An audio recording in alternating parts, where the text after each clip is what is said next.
فرمان مصطفیٰ صلی اللہ علیہ وآلہ وسلم جو بروز جمعہ 200 مرتبہ درود پاک پڑھے گا اس کے 200 سال کے گناہ معاف ہوں گے۔ صلو علی الحبیب صلی اللہ تعالی علیہ صلی اللہ علیہ وسلم۔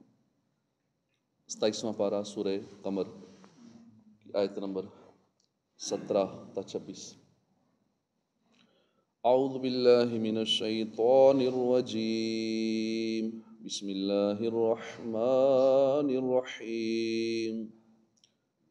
وَلَقَدْ يَسَّرْنَا الْقُرْآنَ لِلذِّكْرِ فَهَلْ مِن مُّدَّكِرٍ كَذَّبَتْ عَادٌ فَكَيْفَ كَانَ عَذَابِي وَنُذُرِ إِنَّا أَرْسَلْنَا عَلَيْهِمْ رِيحًا صَرْصَرًا فِي يَوْمِ نَحْسٍ مُسْتَمِرٍ تَنزِعُ النَّاسَ كَأَنَّهُمْ أَعْجَازُ نَخْلٍ مُنقَعِرٍ فَكَيْفَ كَانَ عَذَابِي وَنُذُرِ وَلَقَدْ يَسَّرْنَا الْقُرْآنَ لِلذِّكْرِ فَهَلْ مِن مُّدَّكِرٍ كَذَّبَتْ ثَمُودُ بِالنُّذُرِ فَقَالُوا أَبَشَرًا مِنَّا وَاحِدًا نَتَّبِعُهُ إِنَّا إِذًا لَّفِي ضَلَالٍ وَسُعُرٍ أَأُلْقِيَ الذِّكْرُ عَلَيْهِ مِن بَيْنِنَا بَلْ هُوَ كَذَّابٌ أَشِرٌ سَيَعْلَمُونَ غَدًا مَّنِ الْكَذَّابُ الْأَشِرُ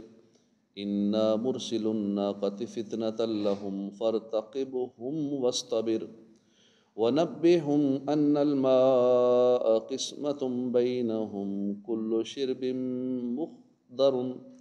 مُحْتَضَرٌ فَنَادَوْا صَاحِبَهُمْ فَتَعَاطَىٰ فَعَقَرَ فَكَيْفَ كَانَ عَذَابِي وَنُذُرِ إِنَّا أَرْسَلْنَا عَلَيْهِمْ صَيْحَةً وَاحِدَةً فَكَانُوا كَحَشِيمِ الْمُحْتَظِرِ۔ اللہ کے نام سے شروع، جو نہایت مہربان رحمت والا۔ وَلَقَدْ يَسَّرْنَا الْقُرْآنَ، اور ضرور بے شک ہم نے یسرنا، ہم نے آسان کر دیا، قرآن للذکر فہل من مدکر، للذکر یاد کرنے کے لیے، نصیحت لینے کے لیے، فہل من مدکر تو کیا ہے، من مدکر کوئی یاد کرنے والا، نصیحت لینے والا۔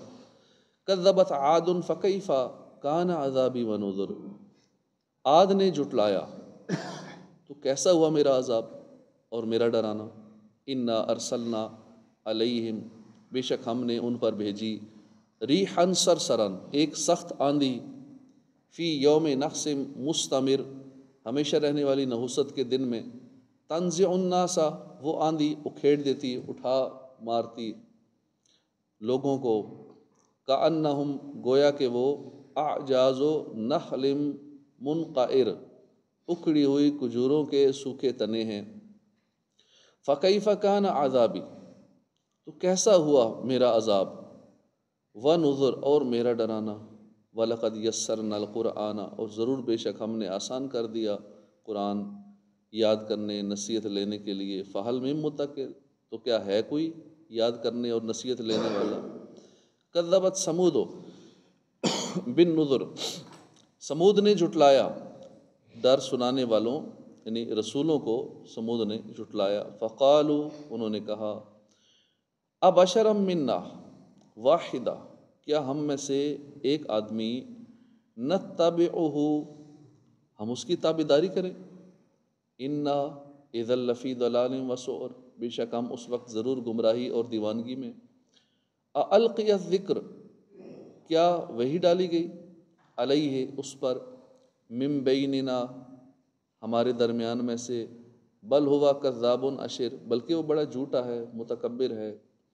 سیعلمون غدا من الکذاب الاشر، سیعلمون ان قریب وہ جان لیں گے، غدم من الکذاب کل کون بڑا جھوٹا، اشر متکبر۔ انا بے شک ہم، مرسل الناقۃ ہم بھیجنے والے ہیں اونٹنی کو، ناقہ کو، فتنۃ لہم آزمائش کے لیے ان کی، فرتقبہم تو تم انتظار کرو ان کا، واصطبر اور صبر کرو۔ وَنَبِّئْهُمْ أَنَّ الْمَاءَ، اور خبر دے دو انہیں کہ پانی تقسیم ہے، قسمت تقسیم ہے، بینہم ان کے درمیان، کلو شرب مختدر، ہر پینے کی باری مقرر ہے۔ فنادوا، تو انہوں نے پکارا، صاحبہم فتعاطا فعقر، اپنے ساتھی کو پکارا، فتعاطا، تو اس نے پکڑا اونٹنی کو، فعقر، پھر اس کی کونچیں کاٹ دیں۔ فکیف کان عذابی ونذر، تو کیسا ہوا میرا عذاب اور میرا ڈرانا۔ انا ارسلنا، بے شک ہم نے بھیجی، علیہم ان پر، صیحۃ واحدہ، ایک زوردار چیخ، فکانوا، تو وہ ہو گئے، کحشیم المحتضر، باڑ بنانے والے شخص کی بچ جانے والی روندی ہوئی خشک گھاس کی طرح وہ لوگ ہو گئے۔ ترجمہ کنز العرفان۔ اور بے شک ہم نے قرآن کو یاد کرنے، نصیحت لینے کے لیے آسان فرما دیا، تو ہے کوئی یاد کرنے والا، ہے کوئی نصیحت لینے والا؟ اس آیت کی ایک تفسیر یہ ہے کہ اے حبیب صلی اللہ علیہ وآلہ وسلم، بے شک ہم نے عبرت اور نصیحت حاصل کرنے کے لیے آپ کی قوم کی زبان میں قرآن مجید نازل فرما کر ان کے لیے آسان کر دیا، اور طرح طرح کی نصیحتوں اور عبرتوں سے قرآن کو بھر دیا، اور اس میں وعدوں اور وعیدوں کو بیان کر دیا، تو ہے کوئی نصیحت حاصل کرنے والا جو اس سے نصیحت حاصل کرے؟ دوسری تفسیر یہ ہے کہ بے شک ہم نے قرآن کو یاد کرنے کے لیے آسان کر دیا، تو ہے کوئی جو اسے یاد کرے؟ حضرت علامہ مفتی نعیم الدین مراد آبادی فرماتے ہیں کہ اس آیت میں قرآن کریم کی تعلیم حاصل کرنے، قرآن پاک کی تعلیم دینے، اس میں مشغول رہنے، اسے حفظ کرنے کی ترغیب ہے۔ اس سے یہ بھی معلوم ہوتا ہے کہ قرآن پاک یاد کرنے والے کی اللہ کی طرف سے مدد ہوتی ہے، اور اس کو حفظ کرنا سہل و آسان فرما دینے ہی کا ثمرہ ہے کہ عربی، عجمی، بڑے، حتیٰ کہ بچے تک بھی قرآن کو یاد کر لیتے ہیں، اور جتنے قرآن کے حافظ ہیں دنیا میں، کسی اور کتاب کے حافظ نہیں ہیں، توریت کے، انجیل کے، زبور کے، دیگر دنیا کی جتنی کتابیں ہیں، اس کے یاد کرنے والے شاید ہی کوئی نظر آئے، لیکن قرآن پاک کے آپ کو لاکھوں حافظ نظر آئیں گے۔ یہ قرآن کا کمال، اللہ پاک نے اس کو آسان کر دیا۔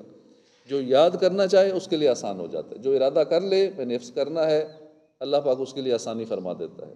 جو اس سے نصیحت لینے کا طلبگار ہو جائے کہ میں نے قرآن سے نصیحت لینی ہے، اللہ اس کے لیے آسان فرما دیتا ہے۔ اس کے علاوہ کوئی مذہبی کتاب ایسی نہیں ہے جو یاد کی جاتی ہو اور پھر سہولت سے یاد ہو جاتی ہو۔ حضرت انس رضی اللہ عنہ سے روایت ہے، رسول اکرم صلی اللہ علیہ وسلم نے فرمایا کہ اللہ تعالیٰ قرآن سننے والے سے دنیا کی مصیبتیں دور کر دیتا ہے، اور قرآن پڑھنے والے سے آخرت کی مصیبتیں دور کر دیتا ہے۔ قرآن پاک کی ایک آیت سننا یہ سونے کے خزانے سے بہتر ہے، اور اس کی ایک آیت پڑھنا عرش کے نیچے موجود چیزوں سے افضل ہے، کیونکہ یہ اللہ تعالیٰ کا وہ کلام ہے جو اس نے مخلوق پیدا کرنے سے پہلے فرمایا۔ تو جس نے قرآن میں الحاد کیا، یعنی بے دینی کا کوئی معاملہ کیا یا قرآن کے بارے میں اپنی رائے سے کچھ کہا، تو اس نے کفر کیا۔ اور اگر اللہ تعالیٰ قرآن پاک کو لوگوں کی زبانوں پر آسان نہ فرما دیتا تو کوئی شخص بھی رحمان کے کلام کا تکلم کرنے پر قادر نہ ہوتا۔ اللہ تعالیٰ نے ارشاد فرمایا وَلَقَدْ يَسَّرْنَا الْقُرْآنَ لِلذِّكْرِ فَهَلْ مِن مُدَّكِرٍ، اور بے شک ہم نے قرآن کو یاد کرنے کے لیے آسان فرما دیا، تو ہے کوئی یاد کرنے والا؟ کذبت عاد فکیف کان عذابی ونذر، عاد نے جھٹلایا تو میرا عذاب، میرا ڈرانا کیسا ہوا۔ نوح علیہ السلام کا واقعہ بیان کرنے کے بعد قوم عاد کا واقعہ بیان کیا گیا، کیونکہ عاد ارم بن سام بن نوح علیہ السلام کی اولاد میں سے تھا۔ اس آیت کا خلاصہ یہ ہے کہ قوم عاد نے اپنے نبی حضرت ہود علیہ السلام کو جھٹلایا، اس پر وہ عذاب میں مبتلا کیے گئے، تو ان پر میرا عذاب آنا کیسا ہوا، اور میرے عذاب سے ڈر دلانے کے فرامین کیسے ہوئے جو عذاب نازل ہونے سے پہلے ان کے پاس آ چکے تھے۔ انا ارسلنا علیہم، بے شک ہم نے ان پر ایسے دن میں ایک سخت آندھی بھیجی جس کی نحوست ان پر ہمیشہ کے لیے رہی۔ وہ آندھی لوگوں کو یوں اکھیڑ مارتی تھی گویا کہ اکھڑی ہوئی کھجوروں کے سوکھے تنے ہیں، اس طرح وہ کھیڑتی تھی، اتنی سخت آندھی تھی۔ اس آیت سے قوم عاد پر آنے والے عذاب کی کیفیت بیان کی جا رہی ہے۔ چنانچہ اس آیت اور اس کے بعد والی آیت میں اللہ تعالیٰ نے ارشاد فرمایا کہ بے شک ہم نے قوم عاد پر ایسے دن میں ایک وہ تیز چلنے والی، نہایت ٹھنڈی اور سخت سناٹے والی آندھی بھیجی، جس کی نحوست ان پر ہمیشہ کے لیے رہی، حتیٰ کہ ان میں سے کوئی بھی نہ بچا، سب ہلاک ہو گئے۔ وہ آندھی لوگوں کو زمین سے یوں اکھیڑ دیتی تھی گویا وہ اکھڑی ہوئی کھجوروں کے سوکھے ہوئے تنے ہیں، اور پھر سر کے بال انہیں زمین پر اس طرح دے مارتی تھی کہ ان کے سر تن سے جدا ہو جاتے تھے۔ اور جس دن وہ آندھی آئی تھی وہ دن مہینے کا آخری بدھ تھا۔ بعض لوگ مہینے کے آخری بدھ کو منوس کہتے ہیں اور اس کی دلیل کے طور پہ اس آیت کو پیش کرتے ہیں، مگر یہ غلط ہے، کیونکہ اس بدھ کی نحوست صرف قوم عاد کے لیے تھی، سب کے لیے نہیں۔ فَكَيْفَ كَانَ عَذَابِي وَنُذُرِ، تو کیسا ہوا میرا عذاب، میرا ڈرانا۔ علامہ اسماعیل حقی رحمۃ اللہ علیہ قوم عاد کے واقعے میں 2 مرتبہ فَكَيْفَ كَانَ عَذَابِي وَنُذُرِ فرمائے جانے کی ایک وجہ نقل کرتے ہوئے لکھتے ہیں کہ اس کی وجہ یہ ہے کہ پہلے مقام پر دنیاوی عذاب کا ذکر ہے اور اس مقام پر اخروی عذاب کا ذکر ہے، جیسا کہ ایک اور مقام پر ان کا واقعہ بیان کرتے ہوئے اللہ تعالیٰ نے ارشاد فرمایا فَأَرْسَلْنَا عَلَيْهِمْ رِيحًا صَرْصَرًا، تو ہم نے ان پر ان کے منحوس دنوں میں ایک تیز آندھی بھیجی تاکہ دنیا کی زندگی میں ہم انہیں رسوائی کا عذاب چکھائیں، اور بے شک آخرت کا عذاب زیادہ رسوا کن ہے اور ان کی مدد نہ ہوگی۔ اور ایک قول یہ نقل کیا ہے کہ پہلے مقام پر قوم عاد کو ان کی ہلاکت سے پہلے ڈرایا گیا ہے، اور اس مقام پر قوم عاد کی ہلاکت کے بعد دوسروں کو ان پر آنے والے عذاب سے ڈرایا گیا ہے۔ وَلَقَدْ يَسَّرْنَا الْقُرْآنَ لِلذِّكْرِ فَهَلْ مِن مُّدَّكِرٍ، اور بے شک ہم نے قرآن یاد کرنے، نصیحت لینے کے لیے آسان کر دیا، تو ہے کوئی قرآن کو یاد کرنے والا، ہے کوئی نصیحت حاصل کرنے والا؟ قرآن پاک کے علاوہ جتنی آسمانی کتابیں نازل ہوئیں وہ صرف انبیاء کرام کو زبانی یاد تھیں۔ ان کی امت کے لوگ اس کو صرف دیکھ کر تلاوت کر سکتے تھے، امت میں سے کسی کو یاد نہیں ہوتی تھی، صرف انبیاء کرام کو زبانی یاد ہوتی تھی۔ جبکہ اللہ نے اپنے حبیب صلی اللہ علیہ وسلم کی امت کو یہ خصوصیت عطا فرمائی ہے کہ ان میں چھوٹوں سے لے کر بڑوں تک بے شمار ایسے لوگ موجود ہیں جنہیں قرآن پاک زبانی یاد ہے۔ حدیث قدسی میں ہے کہ اللہ تعالیٰ نے اپنے حبیب صلی اللہ علیہ وآلہ وسلم سے ارشاد فرمایا جعلت من امتک اقواما قلوبہم انا جیلہم، اس کی وضاحت کچھ یوں ہے کہ اے حبیب صلی اللہ علیہ وسلم، میں آپ کی امت میں ایسے لوگ پیدا کروں گا جن کے دلوں میں قرآن اس طرح محفوظ ہوگا جیسے سابقہ انبیاء کرام کے دلوں میں انجیل محفوظ ہوتی تھی۔ یعنی اس دور میں صرف انبیاء کرام حفظ کرتے تھے، ان کے دلوں میں ہوتی تھی، لیکن قرآن مجید حضور کے امتیوں کو بھی یاد ہوتا ہے۔ کذبت ثمود بالنذر، سمود نے ڈر سنانے والوں یعنی رسولوں کو جھٹلایا۔ اس کی ایک تفسیر یہ ہے کہ قوم سمود نے اللہ تعالیٰ کے عذاب سے ڈرانے والی باتوں اور ان نصیحتوں کو جھٹلایا جو انہوں نے حضرت صالح علیہ السلام سے سنی تھی۔ دوسری تفسیر یہ ہے کہ قوم سمود نے اپنے نبی حضرت صالح علیہ السلام کی دعوت کا انکار کر کے اور ان پر ایمان نہ لا کر انہیں جھٹلایا۔ یاد رہے کہ قوم سمود نے اگرچہ صرف حضرت صالح علیہ السلام کو جھٹلایا تھا، مگر چونکہ ایک نبی کا انکار سارے نبیوں کا انکار شمار ہوتا ہے، کیونکہ سب کا عقیدہ ایک ہی ہے، اس لیے یہاں آیت میں جمع کا صیغہ استعمال ہوا ہے، النذر یہ ذکر کیا گیا ہے۔ فَقَالُوا أَبَشَرًا مِنَّا وَاحِدًا نَتَّبِعُهُ، تو انہوں نے کہا کیا ہم اپنے میں سے ہی ایک آدمی کی تابعداری کریں، جب تو ہم ضرور گمراہی اور دیوانگی میں ہیں۔ حضرت صالح علیہ السلام نے اپنی قوم کے لوگوں سے فرمایا تھا کہ اگر تم نے میری پیروی نہ کی تو تم گمراہ اور بے عقل ہو۔ اس پر ان لوگوں نے کہا کہ ہم اپنے میں سے ہی ایک آدمی کی کس طرح تابع ہو جائیں، پیروی کریں، حالانکہ ہماری تعداد بہت زیادہ ہے، وہ اکیلا ہے۔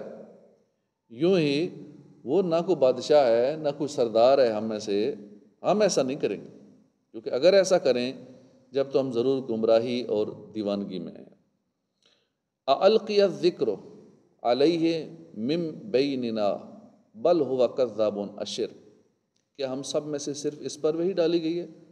بلکہ یہ بڑا جھوٹا ہے، متکبر ہے، بہت جلد کل جان جائیں گے کہ کون بڑا جھوٹا اور متکبر تھا۔ اس آیت اور اس کے بعد والی آیت کا خلاصہ یہ ہے کہ حضرت صالح علیہ السلام کی قوم سمود نے انہیں جھٹلاتے ہوئے کہا کہ کیا ہم سب میں سے صرف حضرت صالح علیہ السلام پر وحی نازل کی گئی ہے، حالانکہ ہم میں ایسے لوگ موجود ہیں جن کے پاس دولت زیادہ ہے، ان کا حال بھی بہت اچھا ہے۔ ایسا ہرگز نہیں ہے، بلکہ یہ بڑا جھوٹا ہے، متکبر ہے، کہ نبوت کا دعویٰ کر کے بڑا آدمی بننا چاہتا ہے، معاذ اللہ۔ اللہ تعالیٰ نے ارشاد فرمایا کہ جب وہ حضرت صالح علیہ السلام کو جھٹلانے کی وجہ سے عذاب میں مبتلا کیے جائیں گے تو بہت جلد خود ہی جان جائیں گے کہ ان میں سے کون بڑا جھوٹا ہے، کون متکبر ہے۔ صدق اللہ العظیم۔